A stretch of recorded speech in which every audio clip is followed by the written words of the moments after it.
story time on how I told my boyfriend, my cousin, and my mom how I got pregnant, or that I was pregnant at 15. So basically it started with like, I was cramping really badly, I hadn't gotten my period, I was super sick, which was odd for me, like it felt like I had the flu for like a week straight. So basically, my mom takes me to the doctor. We think that I have a UTI, but when I start listing my symptoms to the doctor, my mom ordered a pregnancy test behind my back. I go, and I pee in a cup, and I take it back. Then, they come in, and they kick my mom out the room. I'm panicking. I'm like, what the fuck? And then she looks at me and she goes, well, you don't have a UTI, but you are pregnant. And I'm just in disbelief. No, not me. Not me. I know she's not talking about me. Me? No. Yeah, me. She goes, would you like me to tell your mom, or do you want to tell your mom? And I go, I want to tell my mom. So she brings my mom back into the room and she goes, she's fine. Just wanted to ask her a couple of questions, you know. My mom was already suspicious, I'm pretty sure. Car ride back home, extremely awkward. I'm staring out the window the entire time. I'm thinking when I get home, I want to get my ass beat. But I'm staring out the window the entire time, thinking my life decisions. I'm regretting my life's decisions. It takes a lot for me to regret my life's decisions. And when we get home, I run straight into my room. No questions asked, just straight into my room. Here's where it gets kind of funny. At the time, my boyfriend was grounded. He had no access to a cell phone. I had to text his friend while they were in aquatics, mind you, aquatics, if he could put him on the phone. And he did. And I go, so, I got something to tell you. And he goes, what? Like, I'm in class, like, don't blame him. It was aquatics, okay? He liked that class. And I go, I'm pregnant. And he goes, oh, ... Okay. Average reaction. He was 14 at the time, because I had just turned 15, so he was 14 at the time. So I guarantee you he was panicking probably more than I was. I texted my cousin, and she was so supportive. She was telling me, like, if I need anything to let her know. And then here comes the time where I have to tell my mom. I'm bawling, right? I'm crying in my room. You can't hear anything through those walls. I get up. I'm like, I have to. I can't hide this from her. I get up. I walk into her office, which was right next door. And I start crying, and she knows. And she goes, no. And she looked like she was crying, but I don't think she was. And she goes, you can't have a baby right now, you're too young. It took a little bit of convincing. But at the end of the day, it was my choice. And she's been my greatest supporter ever since. Like, she loves Jazzy. She couldn't see a life without him.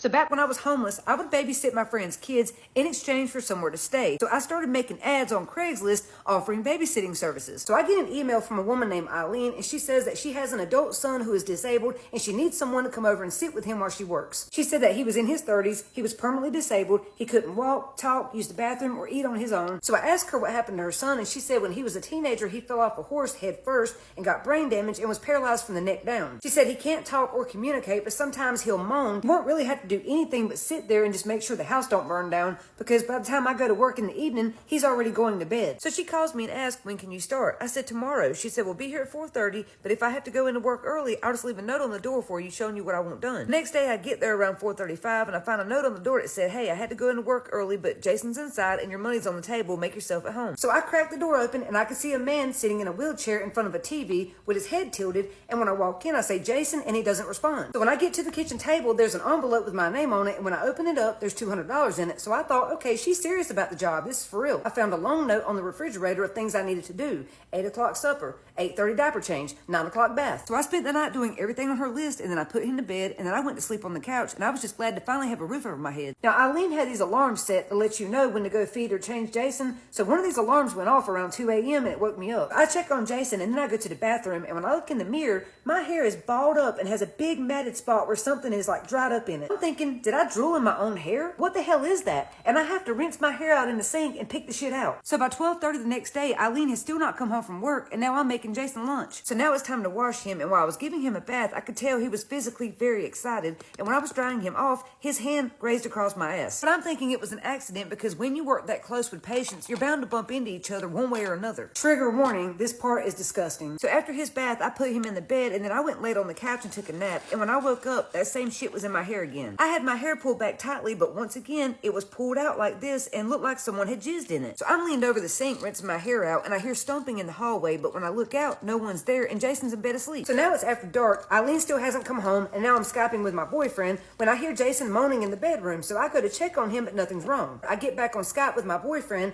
and within minutes, my boyfriend says, who's that walking behind you? Who's that man? I said, huh? Ain't no man here. Well, except for the patient, Jason, but he's paralyzed. He can't walk. So we carry on the conversation, and then my man says, who you got over there? I said, nobody's here but me and Jason. He said, you damn liar, I just saw him walk by again. He said, what's the address? I'm coming over there. I don't believe you. I said, why are you so jealous? This is why we can't build trust. But here's the address. Come on over if it'll make you feel better. So he's on the way, and I'm pissed off because he don't trust me. So I get up, put the computer down, and I go into Jason's room to check on him. Here's where shit gets weird. When I open Jason's bedroom door, I see his eyes are wide open, but when I get close to him, he closes his eyes like he's pretending to sleep. Well, he's flushed, face red, breathing heavy, and pouring sweat like he's been jogging around the house. And I'm like, why is he sweating like that if he can't move? So I roll him over, and I'm fluffing the pillows and blankets behind his body, and when I get to his feet, my finger accidentally grazes the bottom of his foot, and it twitched. Eileen told me that he was paralyzed from the waist down and could not move a muscle, so now I'm wondering, how the f is his feet twitching? So I lock myself in the bathroom, and then I see those lights under the door again, and when I look under the door, he's walking. And that's when it finally hits me. I've been staying with a predator who's faking a disability and gets off on strangers wiping his butt. A grown man who is pretending to be disabled, having total strangers wash him, change him, dress him, and feed him. I realize Eileen doesn't even exist. He was the one who was emailing me to begin with to lure me here, and he's been jizzing in my hair. So while I'm in the bathroom, I hear Jason moaning like he needs me, so I yell, be there in a minute, but I'm actually climbing out the bathroom window because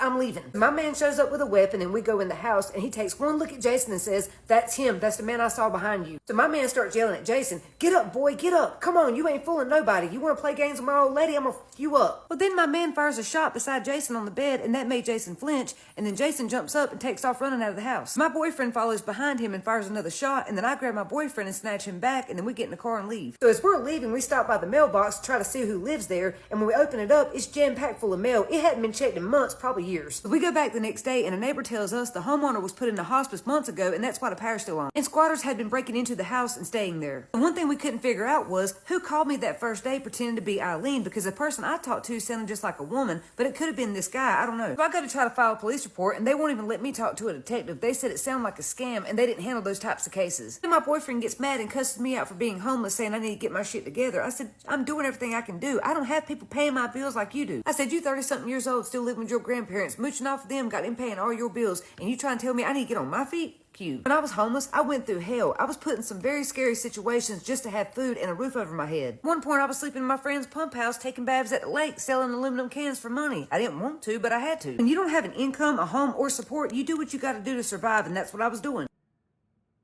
Alright, so story time. I've never told you guys this one before. Story time on how I almost got my ass whooped by my ex's, baby's mama's entire family, okay? I feel like I tell a lot of stories on here about me almost getting beat up. Like, I never tell y'all the stories when I win the fights because I feel like that's boring. Who want to hear that? Also, like, I tell a lot of stories about, like, when it's, like, a gray area. But this story, I was actually in the wrong, okay?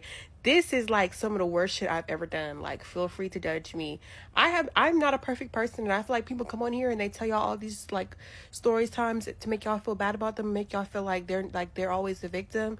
I am not a victim all the time, baby. Sometimes I am the predator. Sometimes I am the perpetrator. So while I was dating one of my exes, he ended up getting this girl pregnant. Okay, let's just start off with a bang. All right. Let's just start off with a bang. He ended up, like, we went through a little, like, rough patch.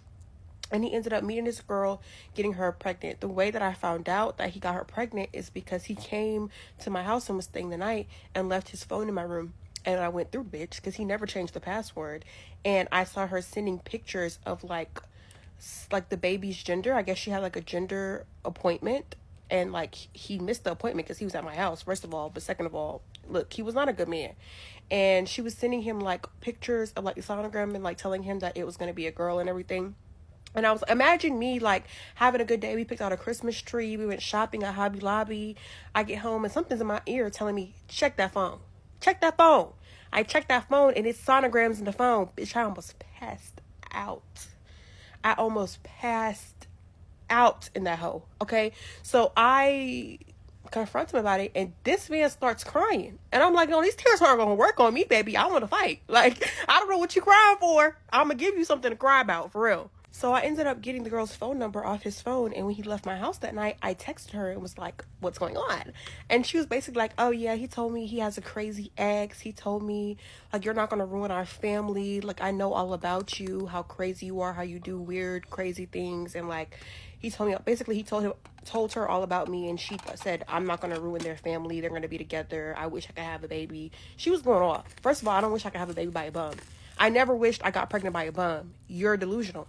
So we get to arguing about it. And then he calls me. He's like, yeah, this is why I can't deal with you right now. Why would you do that? You trying to mess up my happy home? Mind you, y'all, we are in a relationship. I'm trying to mess up his happy home. Niggas are so fucking... This is why I do niggas how I do niggas. Because, like, niggas are such evil people, bro. They are so evil. My God, I gotta match it. So we get to arguing, me and her friend get to arguing, we arguing, and I'm just basically like, I'm arguing with her because, like, I thought we was going to have a discussion, like, two adults, and she talking about I'm trying to mess up her happy home and shit, like, so, basically, I went and stalked her on social media, and she had posted on, Twitter, the details of her baby shower, where it was going to be at, and what time it was going to be at. Now, why would you do that, boo-boo? You got ops out here. Why would you do that, boo-boo? So this is back when I used to work at this country club. I had worked at 2 different country clubs, but they were like sister properties. So this was back when I used to work at a country club, right? And so the location that she had booked for the baby shower was a private room at the country club that I worked at the time. And so I'm like, I don't know if this girl knew about me or if this was done on purpose, but, like, I don't know. Spartanburg is like a small town, so it's like, I guess, like, I don't know, maybe it was an accident, I don't know. But basically, I went to work, right? And I used to be a waitress. I did golf cart, but I also helped with events, okay? So I basically told my managers one day, I was like, oh yes, someone called in and they canceled their event for such and such day. When I'm very fully aware that I was wrong. Like, I've been holding on to this story because I'm like, I don't want y'all to see the evil side of, mind you, this is a long time ago. Her baby shower was not on the event board anymore. And then we had booked over the baby shower because I told them that she canceled it, and they had booked some sort of, like, golf picnic event for the room that she had booked. So the time comes for the baby shower. I'm booked to work that day. So when the time comes to work the day that the event was supposed to be on, I was scheduled to work that day. We were all scheduled to work that day because it was a short staff, and, like, we were all pretty much event staff when it was a big event. So I tried to trade my shifts. I was like, please, I immediate regret. But after I already said they called and canceled, there was nothing I could really do about it. And then they booked over it. So I tried to switch shifts with this other girl, and she would not switch my shift. When I tell y'all, I was like, I will literally give you $100, name your price. I do not want to work on this day. She would not switch her shift with me for fucking nothing. So I'm scared. I'm like, damn, do I need to call out? Like, what do I need to fucking do? Because I'm scared to come in because I know she's going to get there and nothing is going to be done. So usually for events, you come a little earlier to set up for the event. So I think it's like an hour and a half to 2 hours earlier or something. They do like place settings and everything, but if you have like custom decorations, they give you time to come in before to book the events. Now, the time that she was supposed to come in before was before my shift had started. So the time that they were supposed to come in to decorate for the event was like an hour before my shift started. So I pull up on the time that my shift is supposed to start. I'm sitting in the parking lot and I'm scared. Like, I'm shaking scared. Like, I'm just going to call and tell them I'm sick.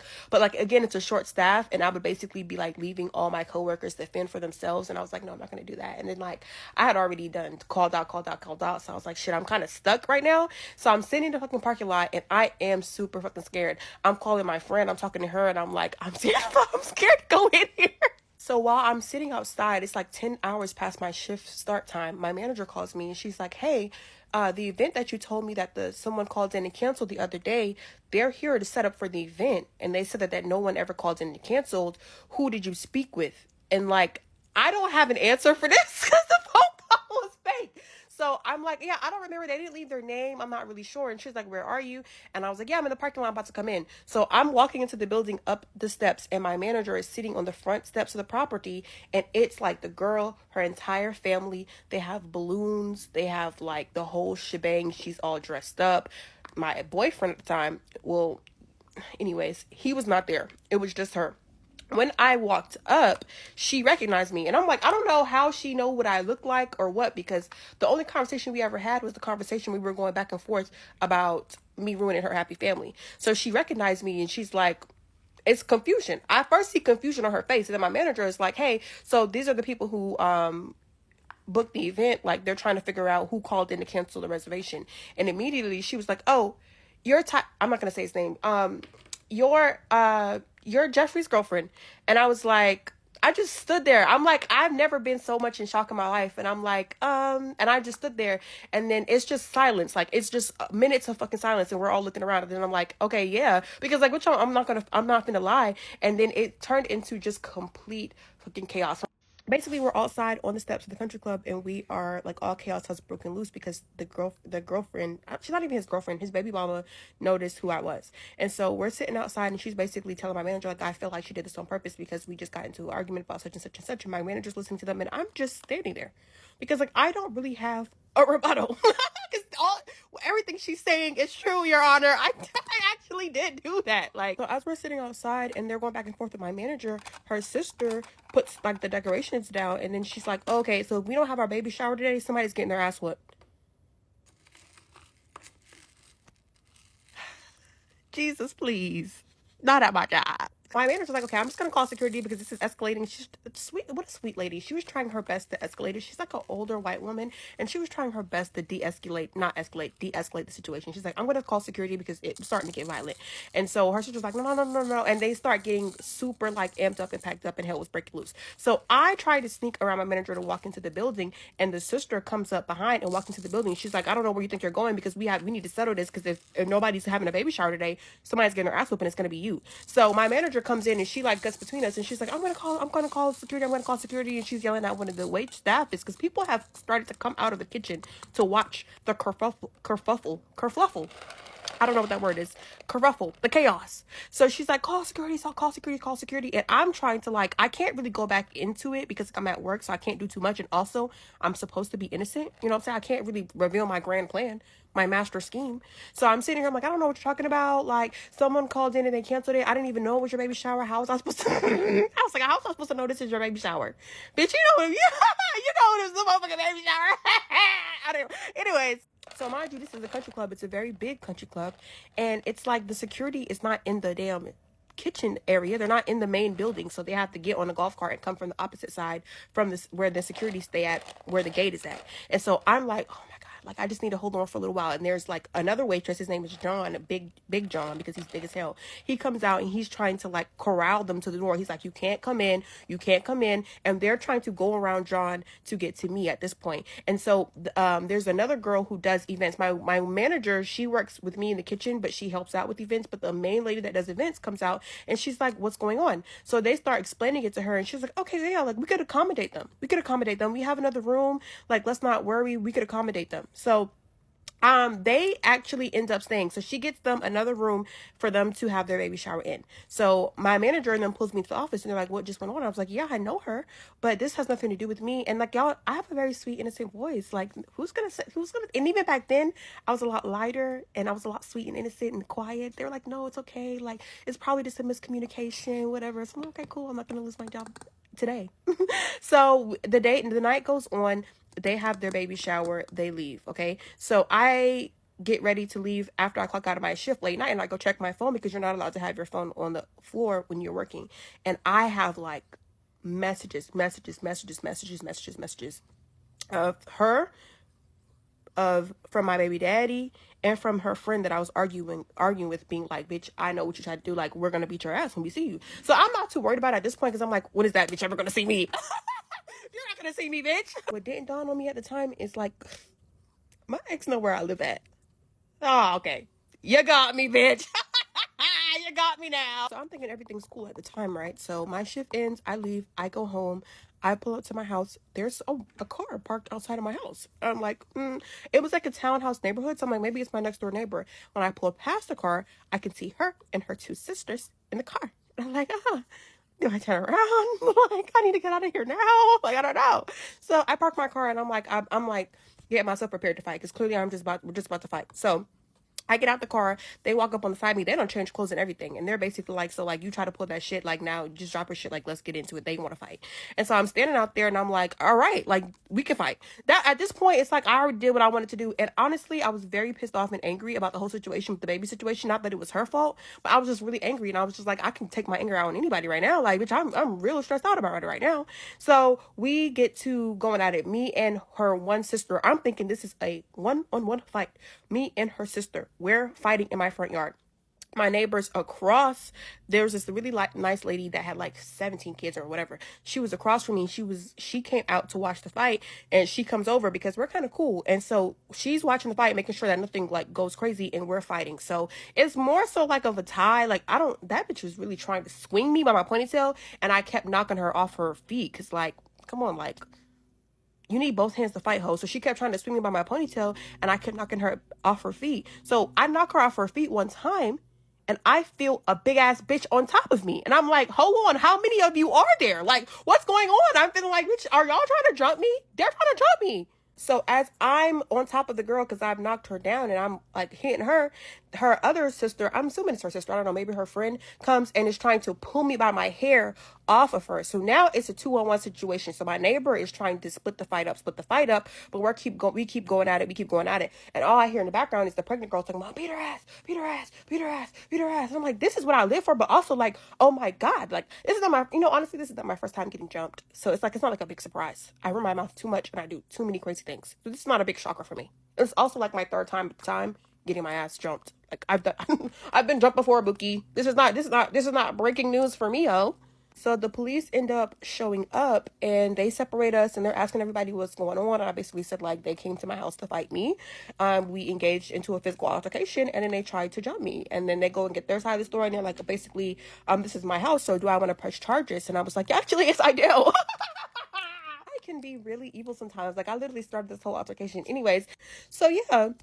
I say I almost got my ass whooped because, like, I was really winning until her other friend, sister friend jumped in. Like, that's when I started losing. But, whatever. Like, I'm not a gorilla. I can't really fight two bitches. I mean, I could, but, like, obviously I'm not too good at multitasking. So, yeah. And that is my little story time. Today I'm going to tell you guys about the time an ex-girlfriend tried to destroy my life because I caught her in the craziest lie. I've avoided telling this story for years just because of how she acted in the past. So we're going to throw it back to 2018 when I met her. At this point, I left LA already and I was living in Arizona. I saw her on the Instagram Explorer page. I thought she was pretty. We were talking literally every single day for weeks, and eventually we decided we were going to meet up. At this point in time, I was working on music, so I was in and out of LA every single month. So we decided the next time I was out there, we would see each other. The first meetup went really well, and one night she called me and said, I have this crazy idea. We should travel together. We ended up going to Madrid, Milan, Paris, like all the hot spots. Once we landed back in the States, we didn't make it official, but we made it known to each other that we were in the talking stage and we were going to talk to anybody else. And then randomly one day she starts blowing my phone up and says, I need to talk to you immediately. And then she tells me that somebody recorded her talking about me and they were going to send it to me, which by the way, this video was never sent to me. So if she never said anything, I would have never found out. I liked her, so I ended up forgiving her, but I definitely had my guard up at this point because what do you mean you were talking bad about me? I never gave you a reason to. And over time, things just started to fizzle out. So now I'm going out to LA, but I'm not really hitting her up anymore. So one day while I'm in town, me and Steven are at In-N-Out getting some dinner and she's blowing up both of our phones saying, I need to see you guys right now. I didn't tell her I was in town, but I'm pretty sure she saw it from my story or something. So now back at Steven's, we're on his couch eating our food and she barges through the door and shows us all these cuts that she has on her chest, on her knees, and she's saying that she got jumped by 3 black girls. And I'm just looking at her like, why'd you have to mention race? You could have just said 3 girls jumped you. She tells us that her phone got broken in the process and she needs to make a couple calls, so she takes Steven's phone and steps outside. After about a minute, she comes back inside and she tells me now she needs to see my phone. I got a weird feeling about it, so I told her no, and she ends up leaving. You know how when you swipe up on an iPhone, it shows you all of the previously used apps? Why did she open up Snapchat, Instagram, Twitter on Steven's phone? But at the time, he was actually on a social media break, so he was logged out of everything. So we're thinking she was trying to check for something, and that's why she wanted to see my phone too. So of course, I opened up my DMs to see if there's anything in there, and what I saw in my message request had my jaw on the floor. I got a DM from her roommate saying, do not believe anything she's about to tell you. She's gonna try to use you guys as an alibi for what just happened. And attached to that message was a video of her destroying his apartment, breaking furniture, assaulting him. And then at the end, you see her jump over a fence, hop in a car, and take off laughing. All those battle scars she came to show us were not from getting jumped, they were from her trying to escape. But the part that really stuck with me is how she tried to throw black women under the bus. And at that point, I knew she was dangerous and she would say anything to fit whatever narrative she was pushing. Months passed by and I ended up filming a story time talking about a crazy experience I had with a girl from Arizona. And for whatever reason, the girl that lied about getting jumped makes a video trying to debunk my story time as if it was about her. Every 30 seconds, she's pausing my video and saying, this was a lie, this was a lie. Girl, this is not about you. So I call her up and I'm like, girl, what's going on? Like, this video has nothing to do with you, and all she does is start laughing and hang up the phone. I don't know if it was days later or a week later, but she ends up posting another video. Now in this video, she's telling everybody I'm a Trump supporter, which I'm not. She tried to say I was racist against Mexicans and black people. Girl, I'm half black and half Mexican, and there is no self-hate going on over here. I love who I am. Then she says for the last year I've been emotionally and blackmailing her, again, things that didn't happen. So now I'm panicking, like, why are you going online lying, saying things that could actually destroy my life? And the whole time she's just laughing, hanging up on me, answering the phone, laughing, hanging up again. Now remember that girl that I said was a monitoring spirit from that story time a couple weeks ago? Now she makes an appearance. And she's telling me that she wants to help me get those videos taken down and she's sorry for getting involved. Why did the ex-girlfriend go to monitoring spirit and ask her to make the thumbnails for both of those YouTube videos? And she said yes. But now she actually watched the videos and she felt bad, so she wanted to help me convince the girl to take them down. Despite the videos getting taken down, now I'm getting DMs and messages from this girl's family saying that whenever they see me, they're gonna beat me up. Like I said, this happened back in 2018. It has been years since. I have not heard from her. But the way she lied in the past scared me from ever telling this story, because what is she gonna lie about next? If you've been watching me for a while, you're definitely gonna know exactly who I'm talking about. Like, girl, I just be existing and people are always trying to bully me online one way or another. But that was the time my ex-friend slash situationship tried to destroy my life. That's the end of the story time. They say not all men, but when I was younger, the very first guy I ever liked convinced me to move abroad to be with him, and 2 weeks before my flight, I woke up one morning and found out that I was blocked everywhere. It turns out that he had been talking to multiple girls. I ended up going anyway, and while I was there, I met my very first boyfriend. I had a lot of trust in him because he seemed like a nice guy, but it turns out that he was kissing another girl in the park when I was away. My second boyfriend, I really thought he was the one because he bought me a diamond ring, and he told me that that was a symbol of his loyalty towards me, and he was never going to do me like anyone had before. He went off to South America backpacking, and I guess he had a second girlfriend the entire time. Now, I waited a very long time to date after that because I really could not trust men. And my third boyfriend, it took him months and months to convince me that he was a good person. The amount of effort, time, and money that he spent on me was outrageous. He bought me a full diamond bracelet and told me that this was something we were going to pass down to our daughter.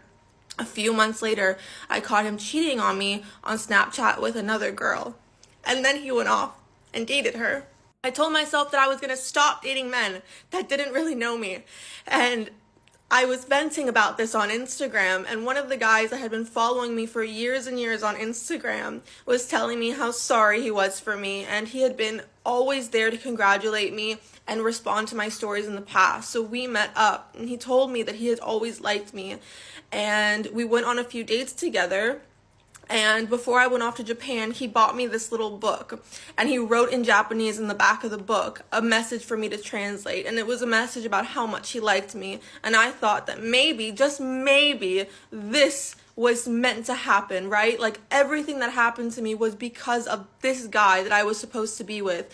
I guess not, because a few weeks later, after I went to Japan, he went off and was posting up on Instagram with some IG baddie after having written me the sweetest note in this little book and knowing all that I've been through the past 5 years. They say not all men, but it's been every man that I've ever known.